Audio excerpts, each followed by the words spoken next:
क्या हुआ इतने सालों से उत्तर प्रदेश में? आज भी मैं नहीं कहता, एनएसओ का डेटा बता रहा है कि उत्तर प्रदेश भारत का तीसरा सबसे गरीब मुल्क है, गरीब शहर है, राज्य तीसरे नंबर पे।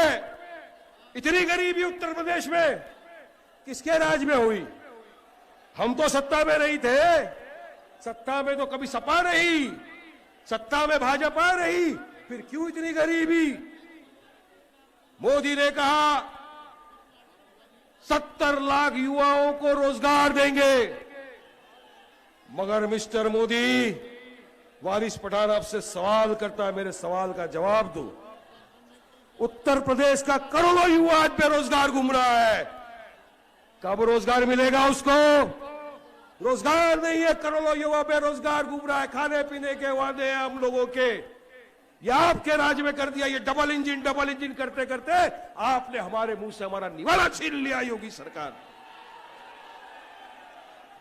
आपकी ठोक डालूंगा वाली पॉलिसी सीधा जो बाबा की, उसका नतीजा ये हुआ कि जो संविधान ने हमको अधिकार दिया था राइट टू प्रोटेस्ट का, पीसफुल प्रोटेस्ट करने का, तब जब हमारे बच्चे निकल गए प्रोटेस्ट करने, सब साथ में आ गए, हमारे हिंदू भाई, दलित भाई सब एक साथ मिलकर सीए डबल एनआरसी का प्रोटेस्ट करने रास्ते में उतर गए, संविधान के दायरे में रहकर अपना हक बयानी करने लग गए। उत्तर प्रदेश में 22 लोगों को मार दिया गया गोलियों से योगी सरकार ने। कौन है इसका जवाबदार? योगी जी है। हराना चाहिए ऐसी सरकार को, फेंकना चाहिए तख्ते से उठा के इनको। और याद रखो, ये दूसरे भी कोई कम नहीं है, ये एसपी, कांग्रेस, बीजेपी एक ही सिक्के के दो पहलू है भाइयों, एक ही थाली के चट्टे बट्टे। एक खुला दुश्मन है, सामने से वार करता है, हमको पता है, मगर ये छुपे हुए दुश्मन है जो पीछे से वार करते, खतरनाक पीछे से वार करने वाले ये दुश्मन है मेरे भाइयों बुजुर्गों। यही वजह है कि आज उत्तर प्रदेश में हमारे पास पढ़ाई लिखाई के मामले में एकदम पिछड़ा हुआ है। हम हमारे दलित भाई बहनों से भी पिछड़ गए। क्यों? आगे नहीं बढ़ने दिया। एजुकेशन में आप ड्रॉप आउट रेट देख लीजिए, 12वीं तक कितने पहुंचते हैं देख लीजिए। 3 साल से 25 साल की हमारी बच्चियां कितना एजुकेशन ले लीजिए, 3% भी नहीं है। क्यों ये होता है? मोदी बोलते हैं बेटी बचाओ बेटी पढ़ाओ। अरे कैसा बेटी पढ़ेगी जब आप पढ़ने ही नहीं देंगे? आप हमसे पढ़ाई छीन लेंगे तो कैसा हमारी बेटी पढ़ेगी? मगर आवाज बुलंद करने वाला कोई नहीं। अखिलेश बाबू के तो मुंह में दही जमा हुआ है, दही। साइकिल को तो ऐसा पंक्चर करना ना बेटा, ऐसा पंक्चर करना, हवा मार मार के थक जाए तो भी टायर नहीं बनना चाहिए। पूरी हवा निकाल दो साइकिल की, वो साइकिल साइकिल साइकिल चल रहा है, हवा पंक्चर करके एकदम फिनिश कर। धोखा किया हमारे साथ अखिलेश बाबू, धोखा किया। 2012 के घोषणा पत्र में कहा अगर हम सत्ता में आए हम रिजर्वेशन देंगे 12% जॉब में, एजुकेशन में। कुछ नहीं दिया, हमको दिया ठेंगा अखिलेश बाबू ने। अब यही ठेंगे से मुबारकपुर की जनता 7 तारीख को पतंग के निशान पे इतने बटन दबाएगी, इतने बटन दबाएगी, साइकिल हमेशा के लिए पंचर हो जाएगा और पूरे आसमान में सिर्फ और सिर्फ मजलिस इत्तेहादुल मुस्लिमीन की पतंग उड़ती हुई दिखाई देगी। अगर हमको हमारी आवाज बुलंद करना है, हमको हमारा अधिकार हक चाहिए, तो आपके अपने हर अजीज गुड्डू जमाली साहब एक गद्दावर नेता है, एक समझदार नेता है, एक मैच्योर इंसान है। उनको पता है कि यहाँ की आवाम की क्या तकलीफ है, क्या चीज की जरूरत है। वो जब असेंबली में जाएंगे तो मुझे यकीन है इंशाअल्लाह ताला कि असेंबली में खामोश मुंह में दही जमा कर नहीं बैठेंगे, हक की लड़ाई लड़ेंगे, इनकी आंखों में आंखें डाल के बात करेंगे। और अपना अधिकार लेके रहेंगे इंशाअल्लाह। मगर आपको आना पड़ेगा साथ में, आपका फराइज है, आपका फर्ज बनता है। वरना इतने साल हम बिखरे रहे, एक छत के नीचे नहीं आए, दुनिया हमारा फायदा उठाती रही और हम बैठे रहे यही सोच के कि कल अच्छे दिन आएंगे। नहीं मेरे भाइयों, दोस्तों, बुजुर्गों, अगर आप चाहते हो कि आपके बच्चे का मुस्तकबिल संवरे, आप चाहते हो कि आपके बच्चे को भी अच्छी तालीम मिले, वो भी पढ़ लिख के एक बड़ा अच्छा इंसान बने, अच्छे इदारे में उसको जॉब मिले, अच्छी जगह काम करे, तो आपको चाहिए कि मजलिस इत्तेहादुल मुस्लिमीन को आप सपोर्ट करें। हमने उत्तर प्रदेश में भागीदारी परिवर्तन मोर्चा के साथ गठबंधन किया, जिसके कन्वेयर हमारे बाबू सिंह खुशवा साहब है। हमारे साथ और मुख्तलिफ पार्टियां जुड़ी है। मकसद एक ही है कि जो हमारा पिछड़ा हुआ समाज है, जो हमारे दलित भाई बहन है, जो मुसलमान भाई बहन हमारे हैं, जिनके साथ इतने सालों से अत्याचार हुआ, जिनका इतने सालों से अधिकार मारा गया, उनको भी उसका हक मिले, उनको उनका अधिकार मिले। यही लेकर बहुजन परिवर्तन समाज बनाया आपके बीच, ये बनाया हमने इसलिए। तो जहां जहां भी उनके प्रत्याशी हैं वहां वहां हम वोट डालते हैं, जहां जहां हमारे पतंग वाले हैं वहां वो सपोर्ट करते हैं। तो जब 5 उंगली मिलती है तो एक पंजा बनता है मुक्का, ये मुक्का। और जब ये मुक्का पड़ता है ना, तो सियासतदारों के अच्छे अच्छों की हालत खराब हो जाती है। संविधान में अधिकार है कि अगर आप सरकार की किसी नीति के साथ राजी नहीं हो तो आपको अधिकार है प्रोटेस्ट करने का, आपको अधिकार है अपने हक की लड़ाई लड़ने का।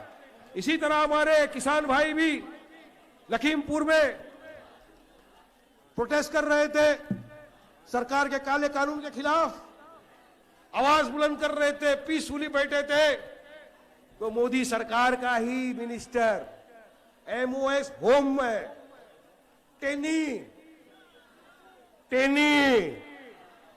टेनी साहब के घर पे उनका बेटा बैठ के एक साजिश रचता है।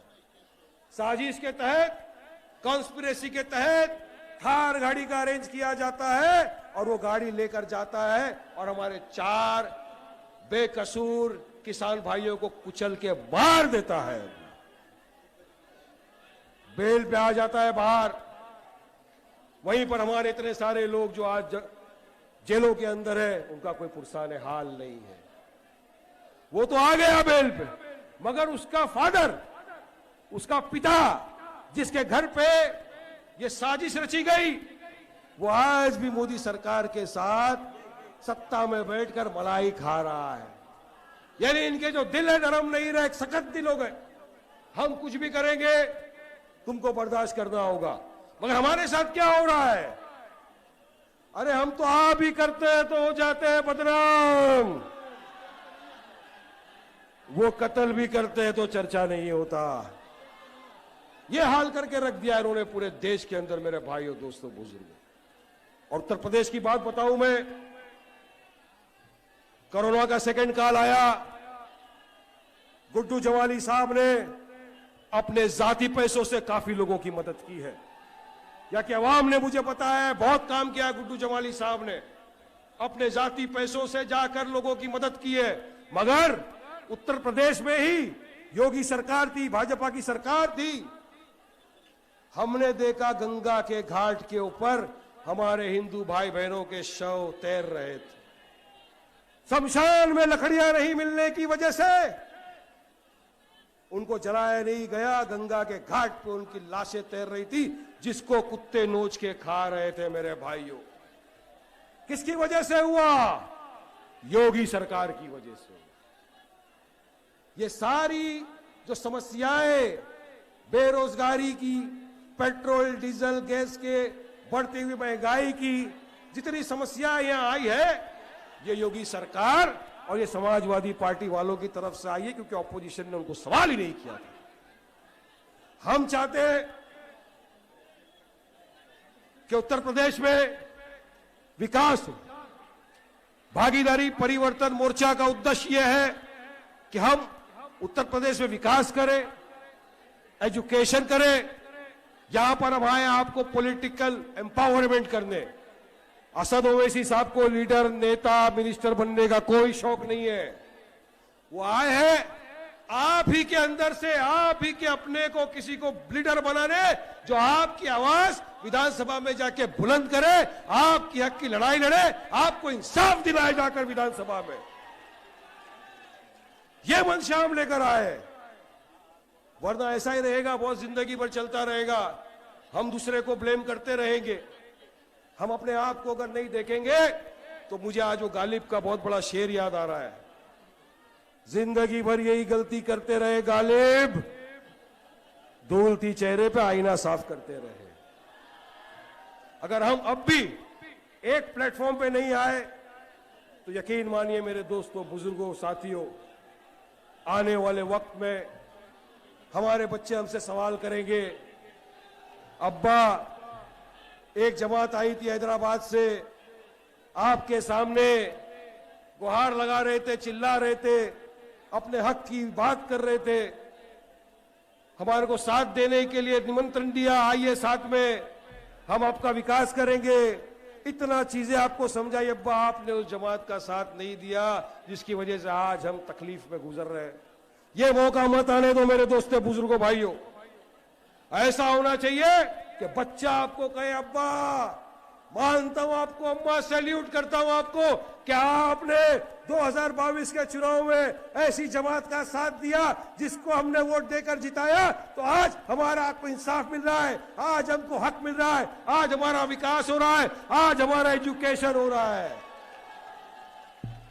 ये बोलना चाहिए बच्चे आपको, क्योंकि मजलिस और इत्तेहादुल मुस्लिमीन डरने और घबराने की जमात नहीं है, शेरों की जमात है, ताकत रखते हैं हराने की।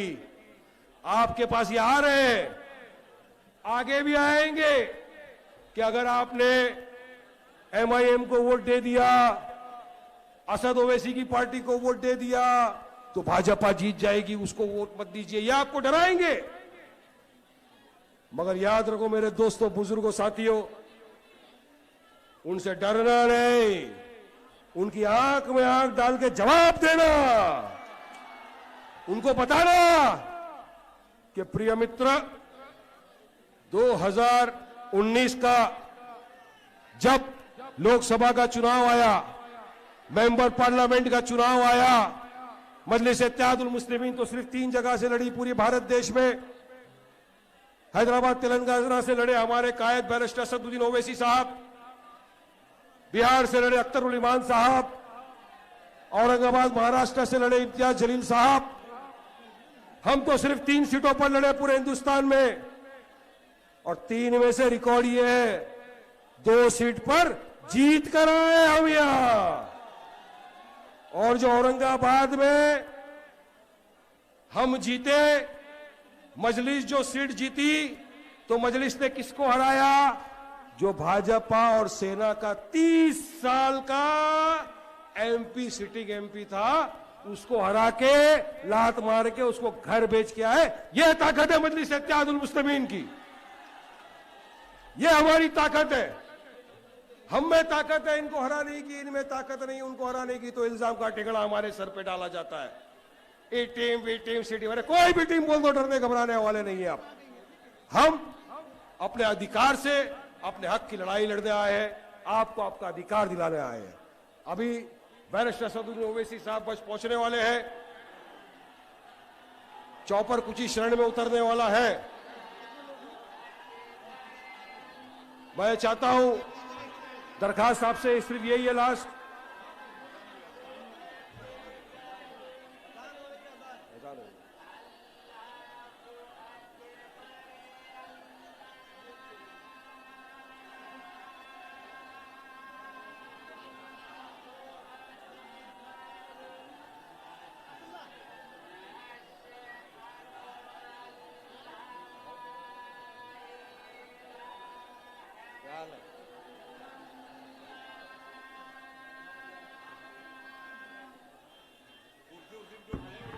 अरे बच्चों, अजान हो रही है, बराए मेहरबानी शोर कम करो, अजान हो रही है, अजान हो रही है बेटा, अजान का तो एहतराम करो, अजान हो रही बेटा।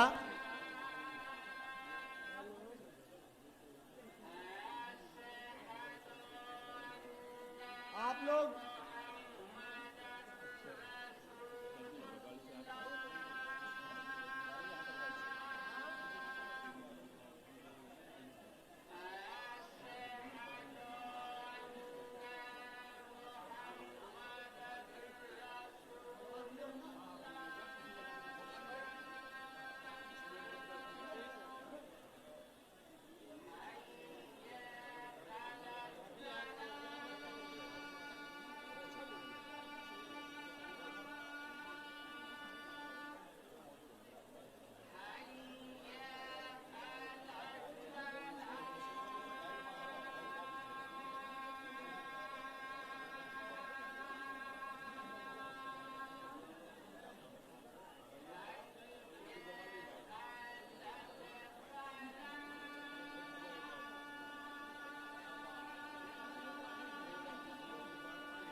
भाई अजान खत्म हो गई। मैं वारिस पठान साहब से दरखास्त करूंगा कि अपने बयान को जारी रखें।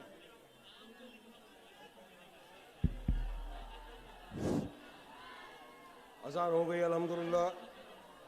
मैं मुख्तसर में अपनी बात को ख़त्म करना चाहूँगा क्योंकि हमारे कायद बैरिस्टर असदुद्दीन ओवैसी साहब की भी किसी भी शरण में यहाँ पर आ जाएंगे। 7 तारीख को आपने पास चुनाव है मुबारकपुर में। आपके अपने हरदिल अजीज गुड्डू जमाली साहब के लिए दुआएं करिए, उनको मोहब्बत से नवाजिए, घर से निकल कर आइए। अपना वोटिंग का परसेंटेज बढ़ाना बहुत जरूरी है। हमको सबको मिलकर अगर 70-75% हमने वोट डाल दिया तो इंशाअल्लाह ताला मुबारकपुर में इस मर्तबा मजलिस इत्तेहादुल मुस्लिमीन को जीतने से कोई नहीं रोक सकेगा। हम जीत कर जाएंगे। गुड्डू जमाली साहब फिर से जाएंगे लखनऊ की विधानसभा में मजलिस इत्तेहादुल मुस्लिमीन के नेता बनके। अब यूपी में काबा, मुबारकपुर में काबा, गुड्डू जमाली में, उत्तर प्रदेश में काबा, पूरे यूपी में मजलिस इत्तेहादुल मुस्लिमीन बा। वोट देबा, जिताएबा, भेजेबा विधानसभा में। शुक्रिया, अस्सलाम वालेकुम। अभी चंद मिनटों में हमारे बीच में हमारे कायद बैरिस्टर असदुद्दीन ओवैसी साहब इंशाअल्लाह आपके बीच में आ जाएंगे। उससे पहले मैं चाहता हूं कि झारखंड से हमारे बीच में जनाब मुबीन अशरफ साहब आए हुए हैं। मैं उनसे दरखास्त करूंगा कि वो आए और कम वक्त में अपनी बात को रखें। जनाब मुबीन साहब।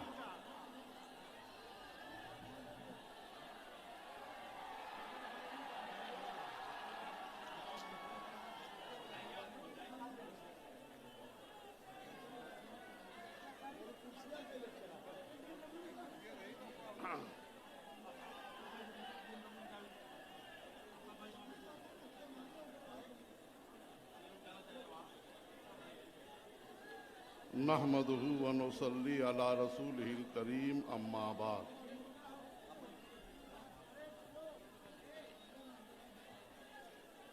औज़ु बिल्लाहि मिनश शैतानिर रजीम। बिस्मिल्लाहिर रहमानिर रहीम।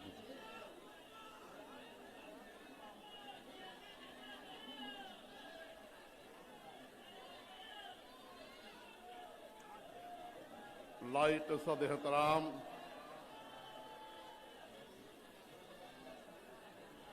मंच पर तशरीफ फरमा जिम्मेदारान, ओहदेदारान, अरकान ऑल इंडिया मजलिस इत्तेहादुल मुस्लिमीन उत्तर प्रदेश,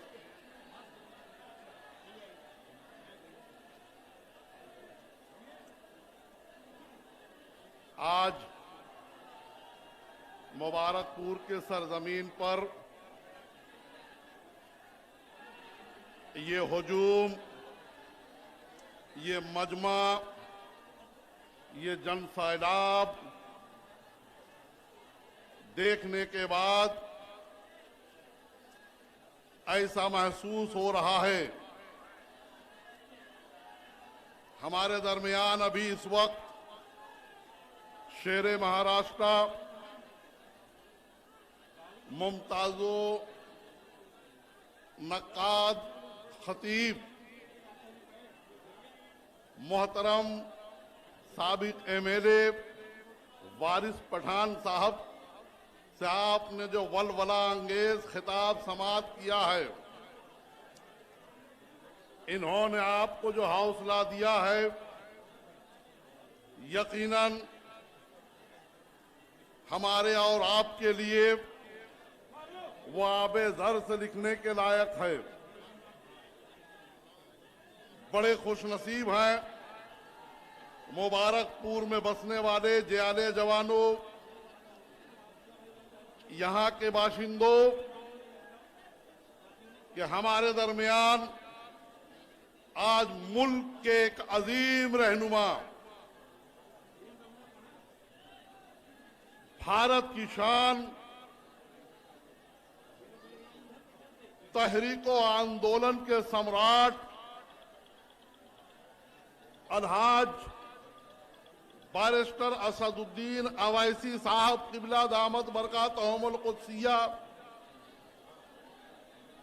हमें और आपको पैगाम देने के लिए आ रहे हैं कि जुल्मतों में प्यार की शम्में जलाना चाहिए। जुल्मतों में प्यार की शम्में जलाना चाहिए।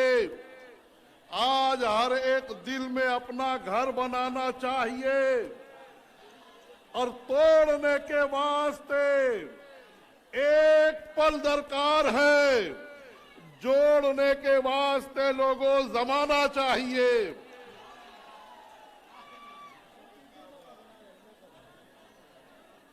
अपने बैरिस्टर असदुद्दीन अवैसी साहब किबला के इस्तकबाल में मैं आप सभी जवानों से गुजारिश करना चाहता हूं।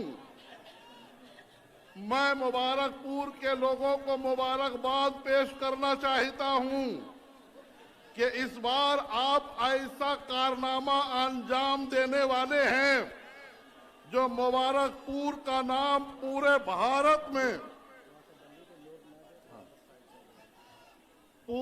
भारत में नाम रोशन होने वाला है। मुबारकपुर का नाम उत्तर प्रदेश के ऐवान में शेर की हैसियत से आपकी आवाज बनकर गुड्डू जमाली साहब जब दहाड़ेंगे तो दुश्मनों का जो है सीना चाक हो जाएगा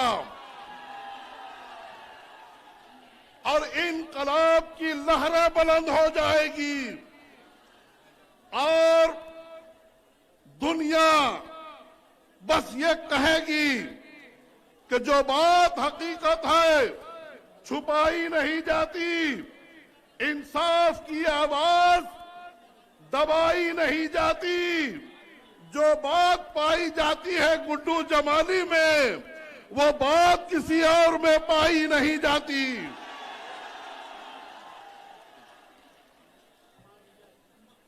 आपका शेर, आपका कायद, आपका रहनुमा, हजरत मैं बताऊं कि बारिश का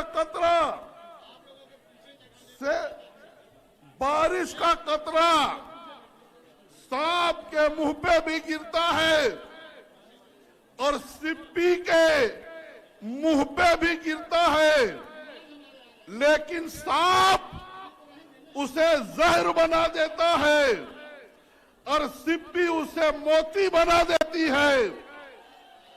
इसी तरह भारत में कुछ लोग अपने मुंह से जहर उगल करके पस्त हो गए हैं और आपका कायद, आपका बैरिस्टर अपने जबान से हीरे जवाहरात बिखेर करके बुलंद हो चुके हैं, ऊंचा मुकाम हासिल कर चुके हैं।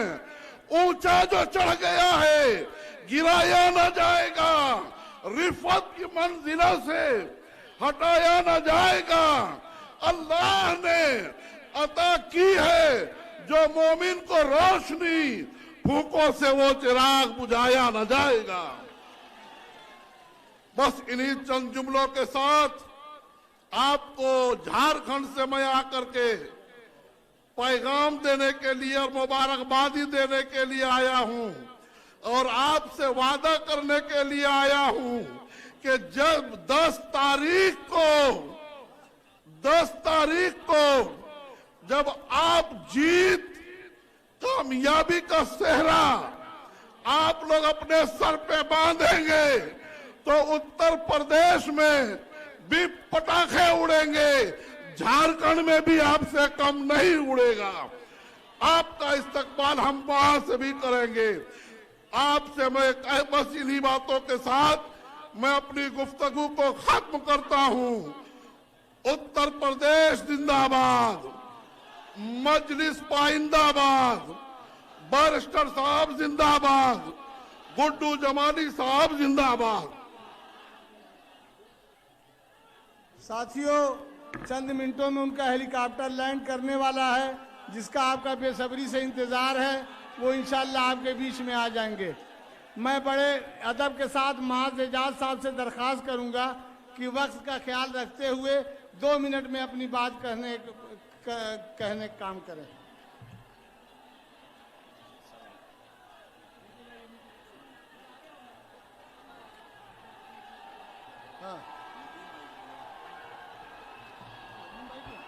शुक्रिया मेरे दोस्तों, मुत्तहिद हो जाएं। तवज्जो दे तवज्जो। मैं माज एजाज सरायमीर से 348 पप्पू महाप्रधान की क़यादत में आया हूं और गुड्डू जमाली साहब का शुक्रिया कि जिन्होंने मौका मिला। मैं इस मंच से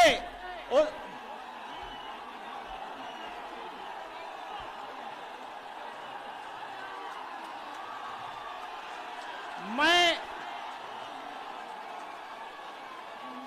अभी आएंगे आपके बीच। थोड़ा शांति बनाए दोस्तों। मैं इस मंच से लोगों को बताना चाहूंगा कि गुड्डू जमाली मुबारकपुर से चुनाव जीतकर बुलडोजर बाबा अखिलेश को यह पैगाम देना चाहते हैं कि तेरी खुशियों की औकात है बस इतनी सी। सुनो भैया, सुन लो। तेरी खुशियों की औकात है बस इतनी सी, बहाकर लहू बेगुनाहों का तुझे इतराना आता है। गुरूर बेखबर तुझे ये कौन समझाए, वो सर झुक नहीं सकता जिसे कट जाना आता है। चंद लम्हे में असदुद्दीन अवैसी आएंगे। आपका उन सबको इस्तकबाल करना है।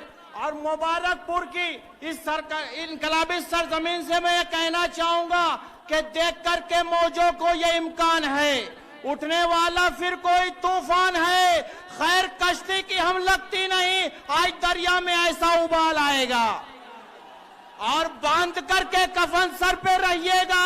अब हालात हमको अच्छे नहीं लग रहे। जब भी मांगेंगे हक का भी हम देश, तो देख लेना एक नया इनकलाब आएगा। आने वाले 5 दिन के अंदर मुबारकपुर वालों, तुम्हें अपने 5 साल का मुस्तकबिल तय करना है। मैं तुम्हें गुलामी से निजात दिलाने की बातें करने आया हूं। मैं अपनी कौम को जगाने आया हूं कि उठो है मेरी कौम के नौजवानों जागो, उठो है मेरी कौम के नौजवानों जागो, दीन हक और मोहम्मद के गुलामों जागो, टीपू सुल्तान और गांधी के दीवानों जागो, ख्वाब गफलत में खोए हुए नौजवानों जागो। उठो कि जुल्म के अंधेरों में चमकते हुए सितारे तुम हो। उठो कि जुल्म के अंधेरों में चमकते हुए सितारे तुम हो।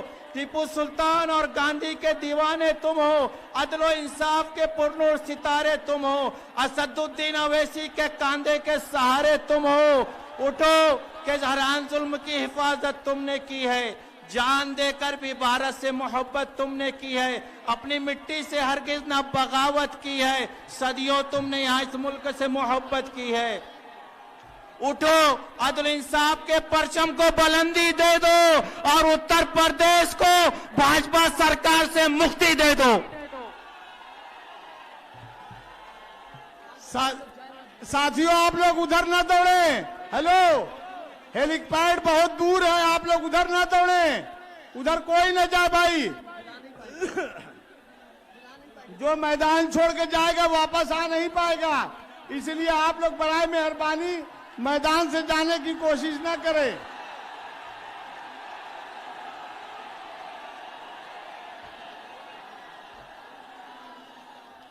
अरे अभी उनके आने में थोड़ा टाइम है, कुछ तो सब्र करो। मैं जानता हूं आप बेताब हैं उनको देखने और उनको सुनने के लिए, लेकिन मेरे प्यारे भाइयों और बच्चों, वो तो आप तो तब न जब वो आ जाएंगे तब न आपकी बेदारी दूर होगी। इसलिए मैं आपसे दरख्वास्त करता हूं कि जो भी हमारे भाई अपनी बात रखते हैं उसको बड़े ध्यान से सुनो, ताकि आप अपने आने वाले कायद की बात को बहुत इत्मीनान और एहतराम से सुन। मैं हमारे जिलाध्यक्ष जनाब नदीम आरिफ साहब से दरख्वास्त करूंगा कि वक्त का ख्याल करते हुए अपनी बात को करें।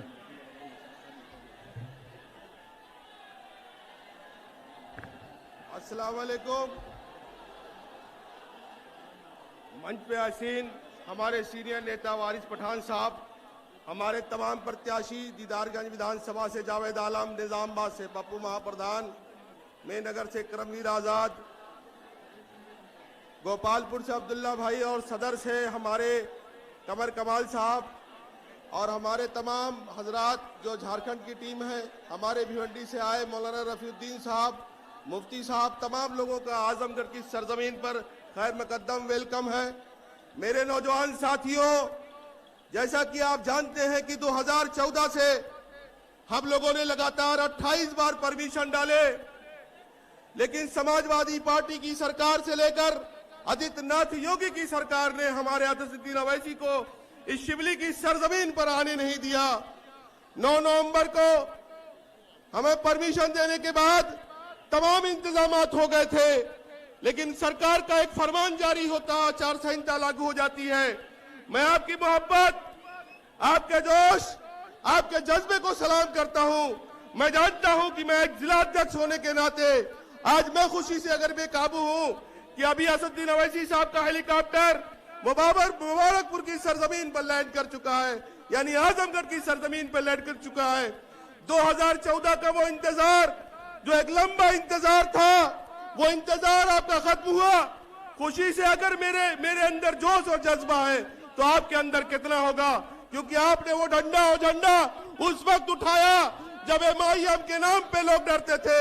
आज हमारे बड़े वरिष्ठ नेता, कोई महाराष्ट्र से वारिस पठान साहब, झारखंड के लोग, वहार साहब, मौलाना साहब आपके बीच में है। ये इसलिए आए हैं क्योंकि जानते हैं कि आपने मेहनत बहुत किया है। आजमगढ़ की सरजमीन हमारे प्रदेश अध्यक्ष शौकत साहब की जमीन है। आजमगढ़ की सरजमीन हमारे प्रवक्ता आदिल अलवी की जमीन है। आजमगढ़ की सरजमीन आपके भाई नदीम आरिफ की जमीन है। आजमगढ़ की जमीन आप लोगों की जमीन है। तो मैं चाहता हूं कि आप लोग अपने जोश और जज्बे को काबू रखें। इंशाअल्लाह ताला आज ये तमाम मेहमानों की बात सुने, अवैसी साहब की बात सुने, जमाली साहब की बात सुने। इंशाअल्लाह ताला मैं जानता हूं इस जज्बे को, इस जोश को 7 तारीख तक अपने अंदर बचा के रखना, अपने अंदर बना के रखना। एक एक वोट जमाली साहब के नाम या आजमगढ़ से जहां से भी आए हैं, पतंग निशान पर पहुंचाकर यहां से विधायक बनाने का काम करेंगे। हमारे अवैसी साहब के हाथों को मजबूत करेंगे, एमआईएम को मजबूत करेंगे, गुड्डू जमाली साहब को मजबूत करेंगे और जो प्रत्याशी जहां लड़ रहा है उसके हाथों को मजबूत करेंगे। मैं अपने तमाम पदाधिकारियों, कार्यकर्ताओं, यहाँ पे आए नौजवान साथी, तमाम लोगों का शुक्रिया, मेहमानों का शुक्रिया अदा करता हूँ। आपने मेरे जोश, जज्बे और ताकत को आपने ताकत बख्शी। मैं उम्मीद करता हूँ कि 7 मार्च तक आने तक आप लोग रात में सोएंगे नहीं जब तक एक एक वोट पोल नहीं करा लेंगे। अस्सलाम वालेकुम, जय हिंद, जय भारत।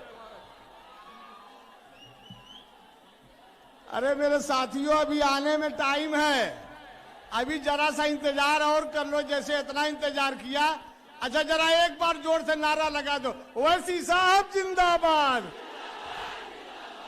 ये आवाज थोड़ी हल्की है, ओवैसी साहब जिंदाबाद।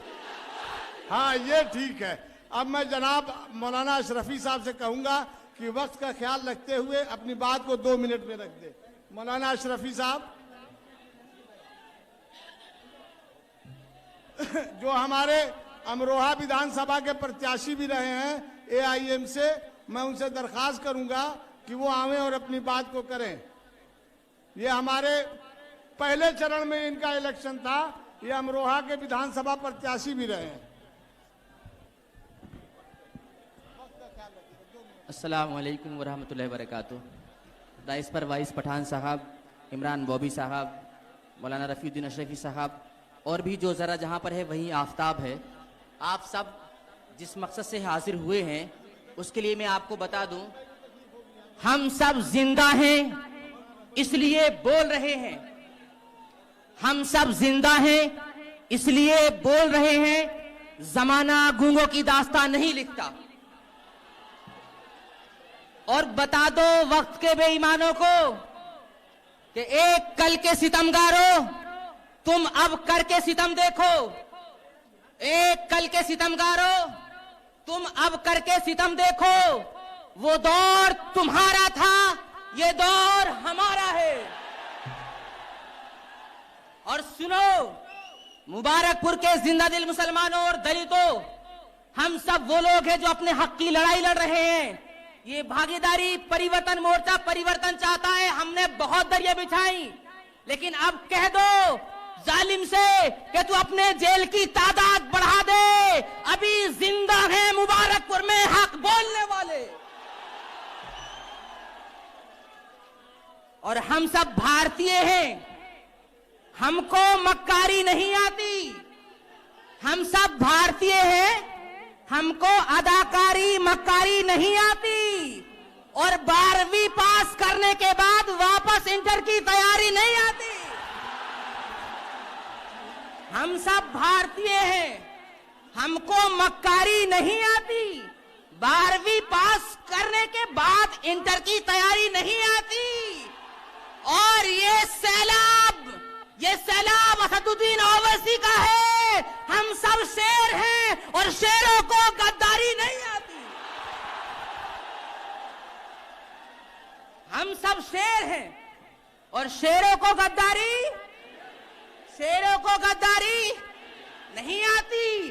अगर कोई मेरे भारत की गंगा जमनी तहजीब को अगर बदलना चाहे तो बता देना और उनको कहना कि ये काम फरेज की तरह हमने किया है। जब भी मांगा वतन ने लहू हमने दिया है।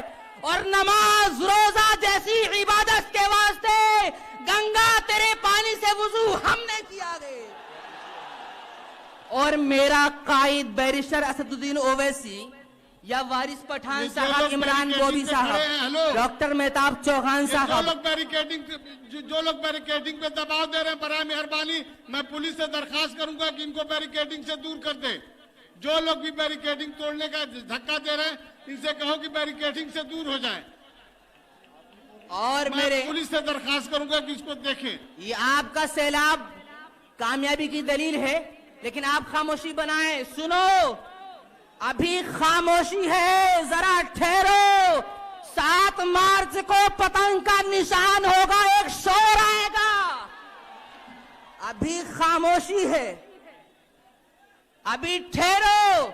7 मार्च को पतंग का निशान आपका वोट होगा तो एक शोर आएगा। अरे इन दल्लों का तो वक्त आया था, MIM का दौर आएगा।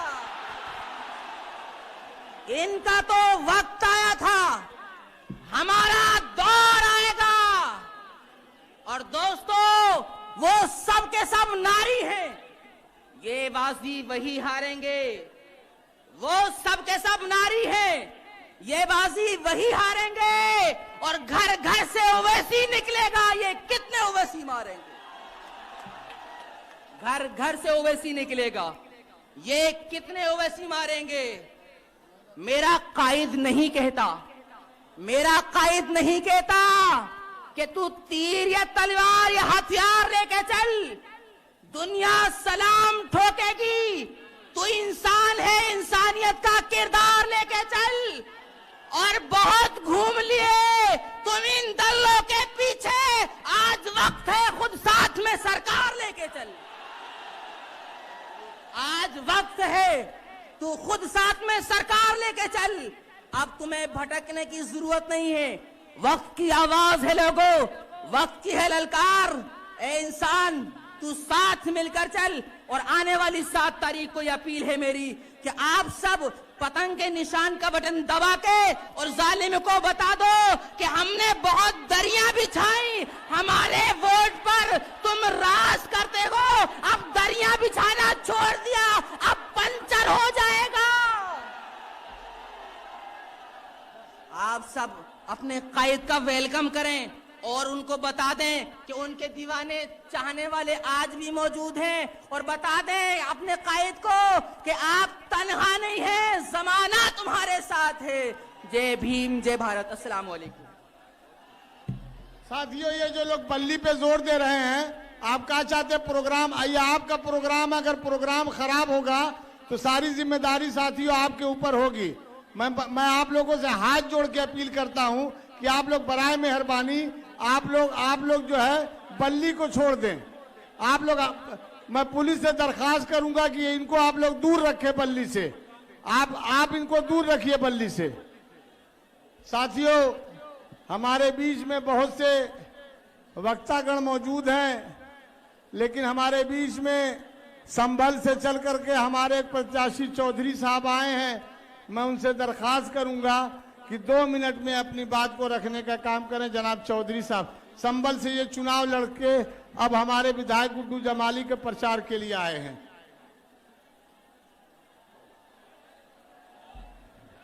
आऊज़ु बिल्लाहि मिनश शैतानिर रजीम, बिस्मिल्लाहिर्रहमानिर रहीम। स्टेज पर तशरीफ फरमा हमारी पार्टी की आन बान शान जनाब वारिस पठान साहब, गुलाम साबिर साहब प्रदेश महासचिव, हमारे पश्चिम के प्रभारी मेहताब चौहान साहब, और यहां पर पार्टी के रुकन जिम्मेदारान, क्योंकि मुझे उनके नाम नहीं मालूम, मेरे सामने खड़ा मुबारकपुर की गयूर आवाम, अस्सलामु अलैकुम व रहमतुल्लाहि बरकातुहू। सितम करो कि अगर भीड़ है तो होने दे, सितम करो कि अगर भीड़ है तो होने दे। जो अहले हक हैं वो तादाद से नहीं डरते, जो अहले हक हैं वो तादाद से नहीं डरते, और जिनके दिल में शरीयत का नूर होता है वो किसी शद्दाद और फिरौन से नहीं डरते। ये जमीन उलमा इकराम की जमीन है, ये सरजमीन इल्म की सरजमीन है। यहां पर चंद ही लम्हात में तुम्हारे बीच तुम्हारे कायद, मेरे महबूब, हम सबके महबूब जनाब बैरिस्टर असदुद्दीन ओवैसी रौनक अफरोज हो जाएंगे। मेरे भाइयों, वक्त कम है, तुम यहां पर आज इस बात को अपने जहन में डालकर रखना कि इंशाअल्लाह असदुद्दीन ओवैसी साहब के एक एक जुमले की तर्जुमानी तुम्हें अपने जहनों में करनी है और सोचना है कि इन बातिल ताकतों के खिलाफ तुम्हारी जुबान बनकर बोलने वाला बैरिस्टर आज तुम्हारे बीच आया है। आज तुमसे कहने आया है, ऐ मुबारकपुर विधानसभा के लोगों, तुम गुड्डू जमाली को इतने वोटों से जिताकर भेजना कि आज आजमगढ़ क्या उत्तर प्रदेश के अंदर तुम्हारा तारीख बन जाए। अरे भाई, लोग कहेंगे कि भटकना मत, भैया जी आ रहे हैं, तो कह देना उन भैया जी के एजेंटों से कि हम उसके साथ हैं जो हमारे साथ है। अभी मेरे कर्नाटक में मेरी बहन के साथ चंद शरपसंद अनासिर ने भगवा झंडा फहराया, लेकिन उस इस्लाम की शहजादी ने डरते हुए नहीं, जिंदा दिली से उसने तुम्हारी कौम की तर्जुमानी की कि तुम जिंदा हो, तुम किसी बातिल ताकते के सामने घुटने रेज नहीं हो सकते। भैया जी से एक एंकर ने पूछा कि हिजाब के मामले में क्या कह रहे हो, तो भैया जी ने कहा मुझे आवाज नहीं आ रही, तो कह दो, बता दो, जब तुम्हें हमारी आवाज नहीं आ रही तो अब हमें भी तुम्हारी आवाज नहीं आ रही। अरे तबरेज अंसारी को एक वैश्यों की भीड़ आती है, कत्ल कर कर चली जाती है, कोई भी सेकुलर पार्टी तुम्हारा नाम, तुम्हारे दर्द को बयान नहीं करती। अगर करती है, करता है तो असदुद्दीन ओवैसी साहब करते हैं। अगर वो हमारी जुल्म की तर्जुमानी करते हैं, वो हमारी जुबान बनकर बोलते हैं तो क्यों ना हम उसके पीछे आ जाएं। मेरे भाइयों, ये तुम्हारे सरों पर हरा परचम बन रहा है। तुम्हें कसम है उस रब्बुल इज्जत की, इस मैदान में खड़े होकर ये बात तय कर लो कि गुड्डू जमाली को इतने वोटों से जिताना है कि तारीख बता देनी है। और इस शेर के साथ मैं अपनी बात को खत्म करूंगा। हुसैनी अज़्म रखते हैं, हुसैनी शान रखते हैं, हुसैनी अज़्म रखते हैं, हुसैनी शान रखते हैं। हम अपनी ठोकरों में जंग का मैदान रखते हैं, हम अपनी ठोकरों में जंग का मैदान रखते हैं। और ये सर किसी बातिल के आगे झुक नहीं सकता। अली वाले हैं, अपनी अलग पहचान रखते हैं। अस्सलाम।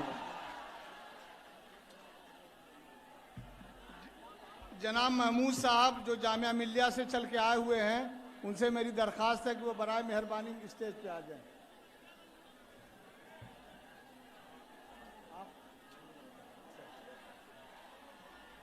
अस्सलामु अलैकुम वरहमतुल्लाहि वबरकातुहू। हम आतिशे सोजा में भी हक बात कहेंगे, कुंदन की तरह दहर में ताविंदा रहेंगे। तारीख बताती है कि हर दौर सितम में हम जिंदा थे, जिंदा हैं और जिंदा रहेंगे। मैं जामिया मिल्लिया इस्लामिया का पीएचडी स्कॉलर हूं। 15 दिसंबर की रात आप सबने एंटी-सीए मूवमेंट का जो लाइब्रेरी के अंदर इंसिडेंट देखा था, उसको मैंने अपनी आंखों से देखा है। किस तरह से दिल्ली पुलिस ने हमें मारा और हमारे ऊपर ही मुकदमा किया। आज भी जामिया के कई छात्र जेलों के अंदर बंद हैं। मैं छोटा सा एग्जाम्पल देता हूं, मीरान हैदर का, जो आरजेडी का छात्र यूं का स्टेट प्रेसिडेंट था, उसके लिए तेजस्वी यादव ने एक जबान नहीं बोली। इसी तरीके से आप एक बात नोटिस कर लीजिए कि जितनी भी तमाम सेकुलर पार्टीज हैं, वो सिर्फ आपका वोट लेने के लिए आती हैं। अगर आपको अपनी क़यादत को मजबूत करना है, अपनी लड़ाई को खुद लड़नी है, तो आपको जनाब असदुद्दीन ओवैसी साहब के कंधे को और उनके हाथों को मजबूत करना पड़ेगा। मैंने सियासत और मुसलमान पे एक नज्म लिखी थी कि सियासत कह रही है मुसलमान नौजवानों से, थामा मशाले हाथ में अब तुम्हारा दौर आया है। मुद्दतों ठग कर तुम्हें लादीनियत के नाम पे, लादीनियत मतलब सेकुलरिज्म को बोलते हैं। जितनी भी सेकुलर पार्टीज हैं जिन्होंने आपके वोट को फ्री में लिया है, उन्होंने आपके वोट को लिया और अपनी कुर्सी को बचाई। तो मुद्दतों ठग कर तुम्हें लादीनियत के नाम पे वो बन गए शहंशाह और तुम रह गए तकफीफ के मकाम पे। उनको मिल गई कुर्सी, उन्हीं को मिली इज्जत, और तुम हो गए सुपुर्द आतंकवाद नामी आग के। ये सारा हिसाब लिख लो किताबों में, अब तुम्हारा दौर आया है। ए दोस्तों, उठाओ बागडोर हाथों में, उड़ाओ पतंग आसमानों में, अब तुम्हारा दौर आया है।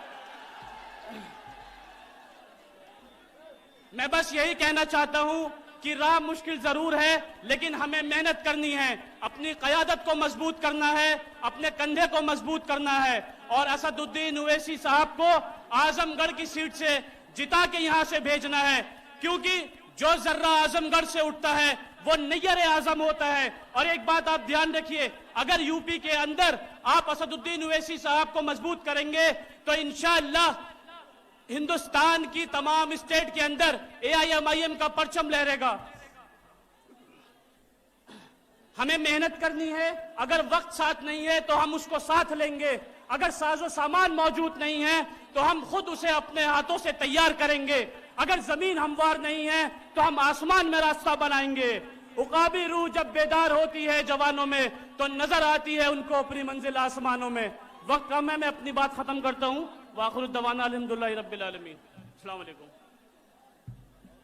साथियों, जैसा कि आपको मालूम है कि चंद मिनटों के बीच में आपके बीच में आपके हरदिल अजीज नेता रहनुमा, अरे भाई राजेश से माइक देखो, वो कर रहा है, आपके हरदिल अजीज नेता बैरिस्टर असदुद्दीन ओवैसी साहब आपके बीच में आएंगे।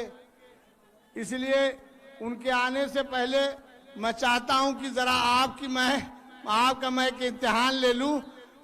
बैरिस्टर असदुद्दीन ओवैसी जिंदाबाद, बैरिस्टर असदुद्दीन ओवैसी जिंदाबाद, गुड्डू जमाली ओवैसी साहब।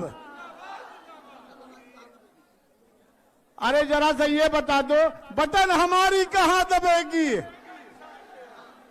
बटन हमारी कहां दबेगी। मैं जनाब हाशमी साहब, अब वो अशरफी साहब से दरखास्त करूंगा कि वो आकर के अपने ख्यालात का इजहार करें। आइए जनाब, आइए। नाम नहीं मालूम इसलिए, नाम पूरा नहीं मालूम, भैया ताकि अशरफी आप भी है। अस्सलाम वालेकुम।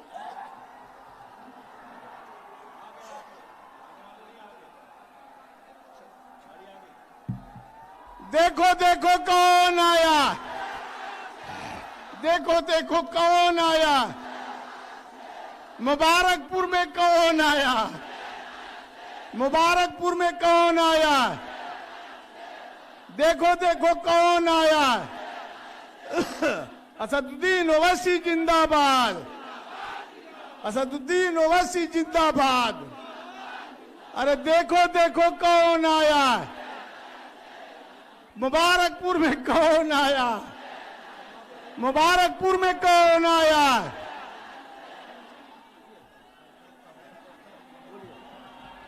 देखो देखो कौन आया, देखो देखो कौन आया। असदुद्दीन ओवैसी गुड्डू जमाली, असदुद्दीन ओवैसी गुड्डू जमाली। बटन हमारी कहां दबेगी, बटन हमारी कहां दबेगी। असदुद्दीन ओवैसी गुड्डू जमाली, असदुद्दीन ओवैसी गुड्डू जमाली, असदुद्दीन ओवैसी गुड्डू जमाली। बटन हमारी कहां दबेगी। देखो देखो कौन आया, देखो देखो कौन आया, देखो देखो कौन आया। मुबारकपुर में कौन आया, मुबारकपुर में कौन आया।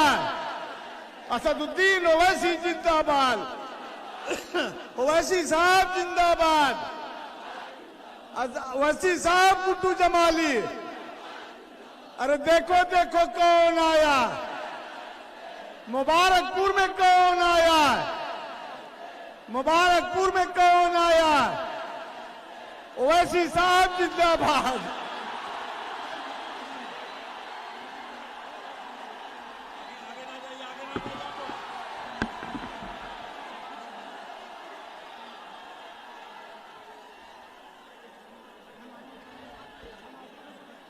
किनारे साइड जाइए।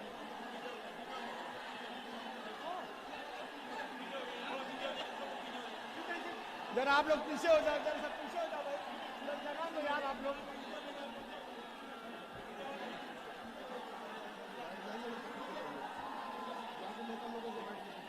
जा मिल लो, जा मिल लो, जा मिल लो।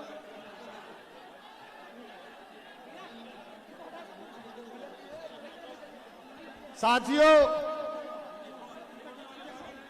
आपका जिसको बड़ा बेसब्री से इंतजार था वो हमारे बीच में तशरीफ फरमा है, आ गए हैं। लेकिन आप ओवैसी साहब, जनाब बैरिस्टर असदुद्दीन ओवैसी साहब को सुने उससे पहले मैं आपके हरदिल अजीज रहनुमा जनाब शाह आलम गुड्डू जमाली साहब से दरखास्त करूंगा कि वो आकर के अपने ख्यालात का इजहार करें। जनाब शाह आलम गुड्डू जमाली साहब।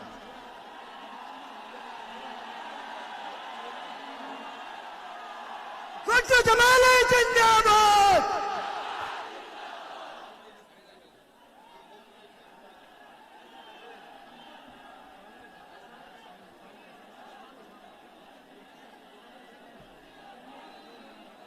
सबसे पहले मैं अपनी पार्टी के राष्ट्रीय अध्यक्ष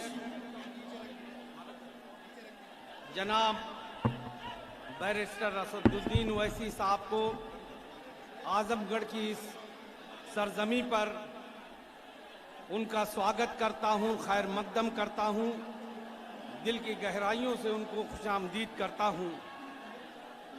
और आप लोगों की तरफ से आपसे भी ये अपील करता हूं कि मेरे भाइयों, आप थोड़ा सा संजीदगी अख्तियार कर लें, थोड़ा सा खामोशी अख्तियार कर लें, ताकि हमारे लीडर की बात आप तक पहुंच जाए। जितना शोर होगा हम लोगों की बातें आप तक नहीं पहुंच पाएंगी। इसलिए मैं आपसे दोबारा अपील करता हूं, हाथ जोड़ करके मेरी अपील है कि थोड़ा खामोशी अख्तियार कर लें आप, ताकि आप जिस महबूब लीडर के इंतजार में सुबह से यहां खड़े हुए हैं, उनकी बातों को आप गौर से सुन सकें। साथ ही साथ हमारे स्टेट प्रेसिडेंट शौकत साहब, वारिस पठान साहब और जितने भी हमारे मौजूद साथी हैं यहाँ पर, उनके साथ चल करके आए हुए हैं, उन सभी लोगों को आपकी तरफ से और अपनी तरफ से मुबारकपुर की इस सरजमी पे उनका मैं इस्तकबाल करता हूँ। दोस्तों, आप जानते हैं कि आने वाली महज 7 तारीख को आपको वोट डालना है, और ये मीटिंग सिर्फ और सिर्फ उसी सिलसिले में ऑर्गेनाइज की गई है कि हम लोग अपनी बातें आपसे कह सकें। ये देखिए, ये देखना है क्या कोई कहे। मेरे भाइयों, आप लोग थोड़ा खामोश हो जाएं यार। ये नौजवान बच्चों से मेरी इल्तिजा है कि थोड़ा खामोश हो के पीछे की तरफ फैल जाओ। आप एक ही तरफ भागे चले आ रहे हो, इसलिए एकदम भीड़ एक तरफ हो रही है और शोर भी हो रहा है, आवाज दब जा रही है, आवाज आप तक नहीं पहुंच पाएगी, मीटिंग खराब हो जाएगी। जो बात हमारे सदर आपसे कहना चाहते हैं, वो बात आप संजीदगी से नहीं सुन सकेंगे।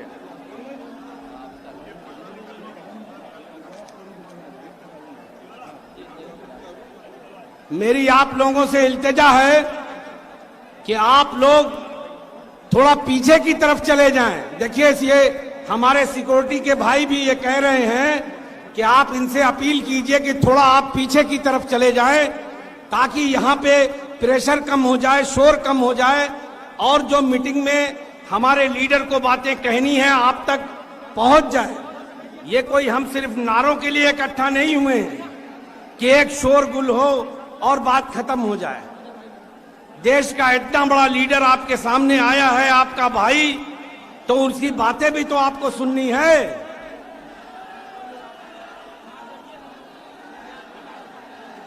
इसके बाद कौन बोलेगा?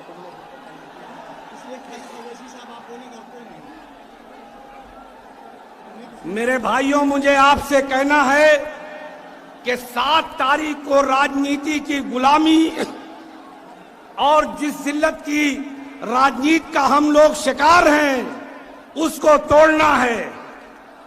ये सीट इंशाअल्लाह हम जीतेंगे, और इस सीट को जीत करके पूरे प्रदेश को ये संदेश देंगे कि जो लोग उत्तर प्रदेश की 20% की आबादी को अपना गुलाम समझते हैं, जिनके वोटों को अपनी जायदाद समझते हैं, उन्हें ये बताना है कि हम उनकी जायदाद नहीं है, उनके गुलाम नहीं हैं। ये लड़ाई सिर्फ एक सीट की नहीं है, ये एक एमएलएशिप के हारने जीतने की नहीं है। ये लड़ाई हमारे वकार की है, हमारे पहचान की है। मैं बार बार कहता हूं इस मंचों से कि मैं 3 बार यहां से चुनाव लड़ा। आपने विपरीत स्थितियों में मुझे जिताया, अल्लाह ने बहुत इज्जत भी दिया, लेकिन पिछले 2-3 महीनों में जिस जिल्लत का मैंने एहसास किया और जिस जिल्लत से मैं 2-4 हुआ, मैं नहीं चाहता कि आने वाले दिनों में हमारी नस्ल या हमारे कौम का कोई भी भाई उस जिल्लत का शिकार हो। इसलिए मैंने एमआईएम का दामन थामा है, और इंशाअल्लाह आने वाले दिनों में लोग ये देखेंगे कि ये प्रदेश की इतनी बड़ी सेकुलर पार्टी बनेगी कि फिर हम लोग किसी के पास नहीं जाएंगे कि हमें टिकट दे दो। इंशाअल्लाह लोग आपके पास आएंगे, हमारे भाई के पास आएंगे कि भाई आप हमें टिकट दे दो। लेकिन उसके लिए हमें मुत्तहिद रहना है। ये समाजवादी पार्टी के लोग आपको घूम घूम के ये कहते हैं कि सूबे में सरकार सपा की बनने वाली है, ऐसा मत करो। अपने वोटों को मत बिखराओ, वरना यहां का काम कौन करेगा। मैं उनसे पूछता हूं कि जब 2007 से 12 से 17 तक उनकी सरकार थी, तब यहां का काम कौन करता था? तब भी मैं यहां का एमएलए था और उनके कलेजे पे चढ़ करके मैंने अपने क्षेत्र के सारे काम को कराया है। और मेरे भाइयों, ये लोग आपसे ये बार बार अपील करते हैं कि आप लोग उनको अकेले कैसे जिता लेंगे।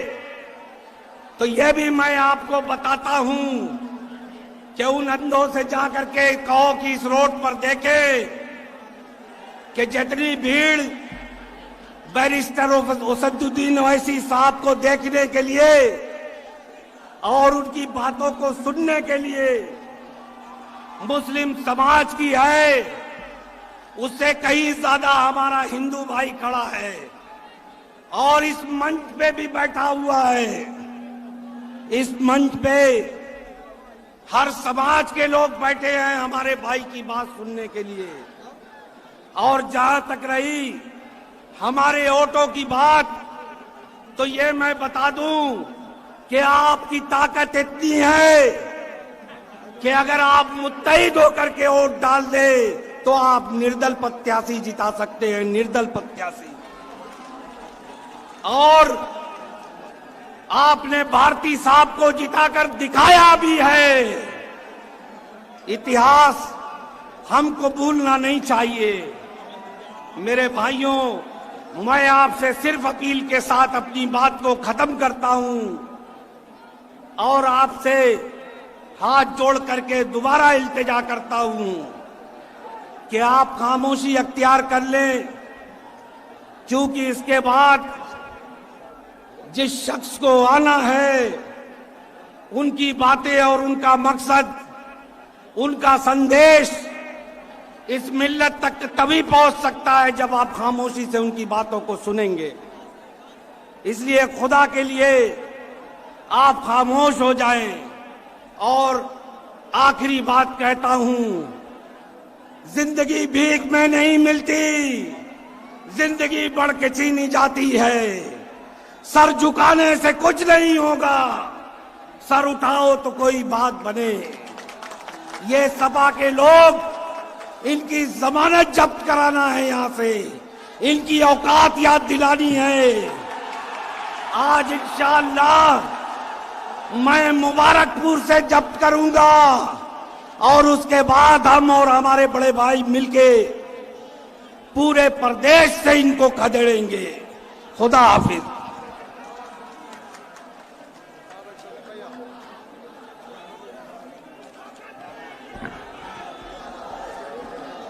अस्सलामु अलैकुम वरहमतुल्लाहि वबरकातुहू। औज़ु बिल्लाहि मिनश शैतानिर रजीम। बिस्मिल्लाहिर रहमानिर रहीम। आज मुबारकपुर की इस तारीखी सरजमीन पर ये जम्मे गफीर मजलिस इत्तेहादुल मुस्लिमीन के कायद, कौमी सदर कुल हिंद मजलिस इत्तेहादुल मुस्लिमीन, काबिले एहतराम इज्जत माब आली जनाब बैरिस्टर असदुद्दीन ओवैसी साहब डाइस पे तशरीफ फरमा, ऑल इंडिया मजलिस इत्तेहादुल मुस्लिमीन के मुबारकपुर के उम्मीदवार व एमएलए जनाब शाह आलम भाई महाराष्ट्र से तशरीफ लाए, पार्टी के नेशनल स्पोक पर्सन जनाब वारिस पठान साहब हमारे दरमियान में तशरीफ फरमा, जिला सदर जनाब नदीम आरिफ साहब, जनाब अयाज साहब यूथ सेक्रेटरी उत्तर प्रदेश, जनाब शाह आलम साहब विधानसभा अध्यक्ष मुबारकपुर, और हमारे उम्मीदवार जनाब कमर कमाल साहब जो आजमगढ़ सदर से हैं, अब्दुल्ला भाई जिनका ताल्लुक गोपालपुर से है, गोपालपुर विधानसभा के एमआईएम पार्टी के उम्मीदवार हैं, जनाब अब्दुल रहमान भाई निजामाबाद विधानसभा से एमआईएम पार्टी के उम्मीदवार हैं, जनाब जावेद आलम साहब दीदारगंज विधानसभा से एमआईएम पार्टी के उम्मीदवार हैं, जनाब इंजीनियर पंकज मौर्य जी जन अधिकार पार्टी भागीदारी परिवर्तन मोर्चा के उम्मीदवार हैं सगड़ी विधानसभा से। यहां पे तशरीफ फरमा मुबारकपुर व एतराफ की मेरे गयूर नौजवानों, मेरे बुजुर्गों, मेरी इज्जतदार माँ और बहनों, आप जानते हैं कि 5 साल में एक बार अवाम को ये मौका मिलता है कि वो अपने दरमियान से अपना नुमाइंदा चुन करके उत्तर प्रदेश की विधानसभा में भेजे। आपकी एक दिन की गलती 5 साल तक आपको पछताना पड़ता है। अगर आपने एक दिन सही फैसला किया तो 5 साल आपको पछताना नहीं पड़ेगा। मेरे दोस्तों, मेरे बुजुर्गों, आजादी के 74 साल बाद भी आज हमारे ये हालात है। आजादी के बाद हमारे बड़ों ने कहा था कि तुम अपना कोई सियासी प्लेटफॉर्म न बनाना, तुम अपना कोई सियासी कायद न बनाना। हमने लब्बैक कहा, हमने कांग्रेस को अपनी पार्टी माना, हमने नेहरू को अपना लीडर माना, हमने इंदिरा को अपना कायद माना। लेकिन आप मुझे बताइए, 1 साल, 2 साल, 3 साल नहीं, 60 साल का इस मुल्क का इख्तिदार हमने कांग्रेस पार्टी को दिया। 1992 के बाद जब उत्तर प्रदेश का अल्पसंख्यक मुस्लिम समाज कांग्रेस से नाराज हुआ तो उसने मुलायम सिंह यादव और समाजवादी पार्टी को अपनी पार्टी माना, समाजवादी के डंडे और झंडे को अपने कंधों पर रखा, जिंदाबाद के नारे लगाए। 7% वो समाज जिसका ताल्लुक मुलायम सिंह यादव का से है, वो 7% होते हुए भी हमने कभी ये नहीं कहा कि हम इनका साथ नहीं देंगे। फासिस्ट ताकतों को रोकने के लिए सेकुलर ताकतों को मजबूत हमने किया, और 1 बार, 2 बार, 3 बार नहीं, 4 मर्तबा उत्तर प्रदेश के अंदर हमने समाजवादी पार्टी की हुकूमत बनाई। लेकिन आप बताइए मुझे, Sachar committee, Ranganath Mishra commission, Kundu commission, Mahmoodur Rahman committee, Gopal commission, तमाम रिपोर्ट ये कहती है कि हिंदुस्तान का मुसलमान दलित से बदतर जिंदगी गुजार रहा है। सवाल यह है, उसका जिम्मेदार कौन है? हमारी पार्टी तो नहीं थी, हमने कभी कांग्रेस, कभी समा। लेकिन अगर इस प्रदेश के अंदर नाइंसाफी के खिलाफ अगर हमारे कायद, हमारे लीडर बैरिस्टर सऊद, मैं पूछना चाहता हूं उन लोगों से, हमें बीजेपी की बी टीम कहने वालों, 2014 में उत्तर प्रदेश के अंदर एमआईएम आ चुकी थी, बावजूद उसके हमने पार्लियामेंट का इलेक्शन नहीं लड़ा। मुलायम सिंह यादव यहां से लड़ रहे थे, गुड्डू भाई भी यहां से इलेक्शन लड़े थे। मजलिस इत्तेहादुल मुस्लिमीन उत्तर प्रदेश में 80 लोकसभा की सीट पर एक उम्मीदवार नहीं उतारा, बावजूद उसके इतनी बड़ी तादाद में बीजेपी अगर कामयाब हुई तो उसका जिम्मेदार कौन है? मेरे दोस्तों, मेरे बुजुर्गों, 2019 में हम नहीं लड़े, बावजूद उसके कामयाब हुई। सपा बसपा का ऐलान था, इससे बड़ा गठबंधन नहीं हो सकता। हम पर लोग इल्जाम लगाते हैं। मैं आपसे बस यही कहना चाहूंगा, आने वाली 27 तारीख को अगर मगर लेकिन नहीं, ये समाजवादी पार्टी के चपरासी मेरा सवाल तुमसे है, इसी विधानसभा के अंदर लोहरा एक गांव है, लोहरा गांव में किसने कुर्बानी रुकवाई थी? किसकी हुकूमत थी? आप बताइए मुझे। बावजूद उसके आज ये आपके दरमियान में आकर के कह रहे हैं हमें वोट दे दो, तुम्हें गोश्त खाने की आजादी मिल जाएगी। वाह, अब हम गोश्त खाने के नाम पर वोट देंगे। हम गोश्त खाने के नाम पर नहीं, हम विकास के नाम पर वोट देंगे। उत्तर प्रदेश की विधानसभा में अब विकास की अगर बात होगी तो सबकी होगी, वरना किसी की नहीं होगी। मेरे दोस्तों, मेरे बुजुर्गों, मैं बस आपसे यही कहना चाहता हूं, वक्त कम है, आगे भी जाना है।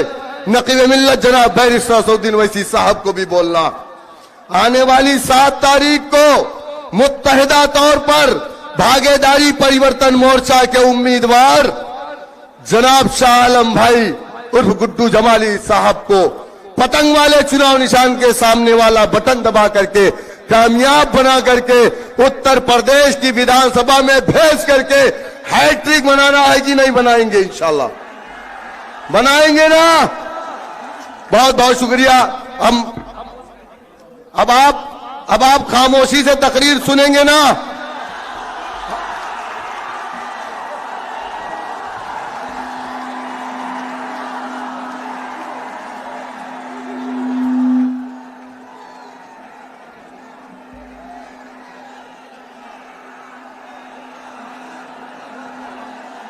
बिस्मिल्लाहिर्रहमानिर्रहीम। अस्सलाम वालेकुम व रहमतुल्लाहि व बरकातहू। मंच पर बैठे हुए उत्तर प्रदेश मजलिस इत्तेहादुल मुस्लिमीन के सदर मोहतरम जनाब शौकत अली साहब,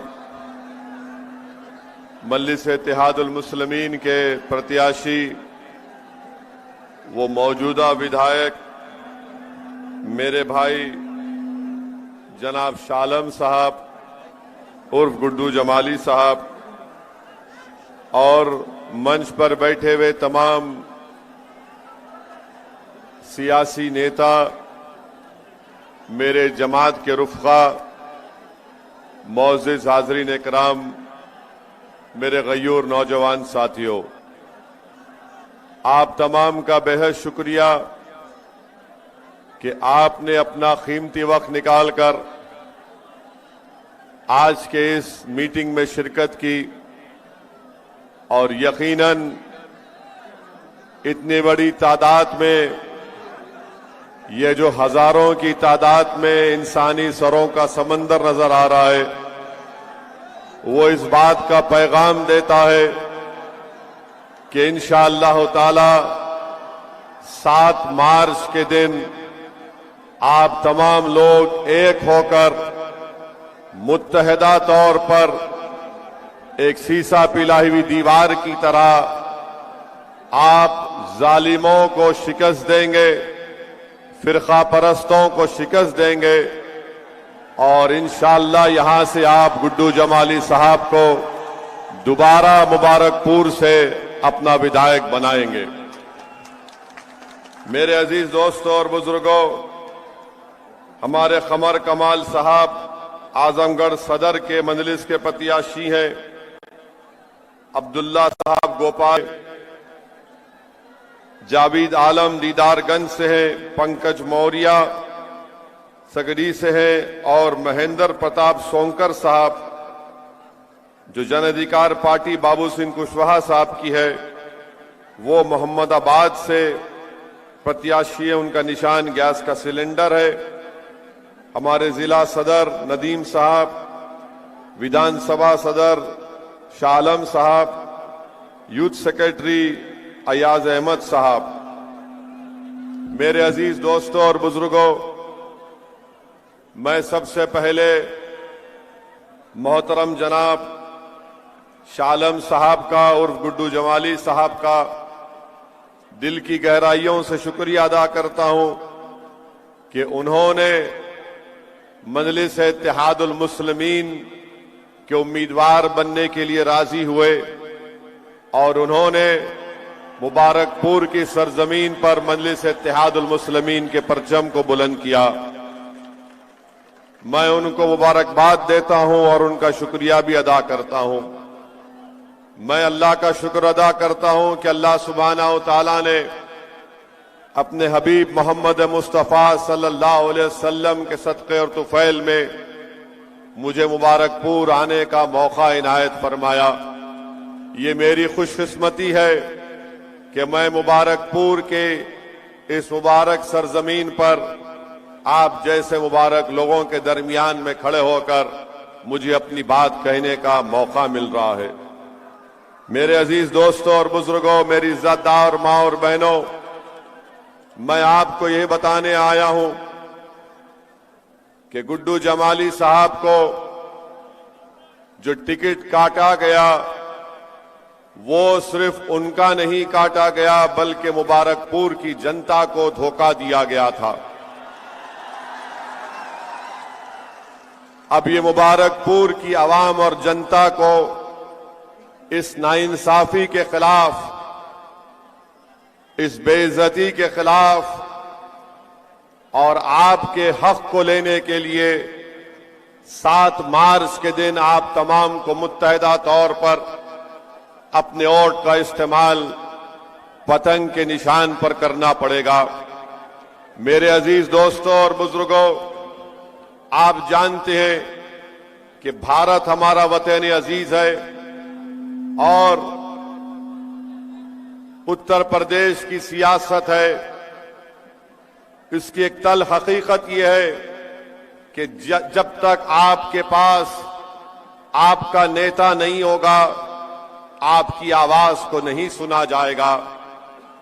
अगर आज आप मुबारकपुर से और आजमगढ़ से उत्तर प्रदेश में जो आखिरी मरहले के चुनाव होने जा रहे, यहां पर आप मजलिस के उम्मीदवारों को कामयाब करेंगे तो ये कामयाबी आपकी होगी, क्योंकि आप